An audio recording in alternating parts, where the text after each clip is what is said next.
आमच्याजवळ एक क्लायंट आहे.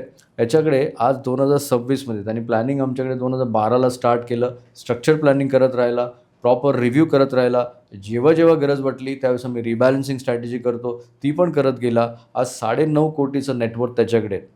त्या 9.5 कोटीमधले 2.5 कोटी फक्त त्याच्या मुलीच्या एज्युकेशन, मॅरेज आणि पेरेंट्स एमर्जन्सीसाठी लागणार आहेत. उरलेले 7 कोटी जवळपास त्याचं रिटायरमेंट अकाउंट आहे. आज त्याची 2-2.5 लाख रुपयाची महिन्याची गरज आहे. याला या पद्धतीने ॲसेट अलोकेशन डायव्हर्सिफिकेशन केलेलं आहे, की ज्याच्यामध्ये कॅश बेस इन्व्हेस्टमेंट आहेत, ज्याच्यामध्ये डेट इन्स्ट्रुमेंट आहेत, ज्याच्यामध्ये मॅनेज फंड आहे, स्टॉक पोर्टफोलिओ आहे, ज्याच्यामध्ये रिअल इस्टेटमध्ये REIT आहे, क्रायसिसमध्ये हेज करण्यासाठी गोल्ड पण थोड्या प्रमाणामध्ये आहेत.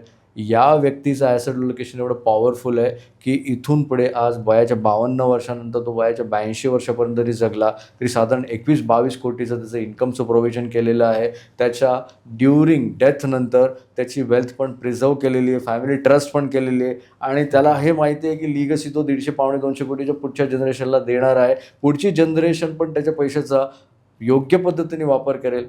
ही व्यक्ती डिझर्व्ह करते पेशन्स ठेवणं.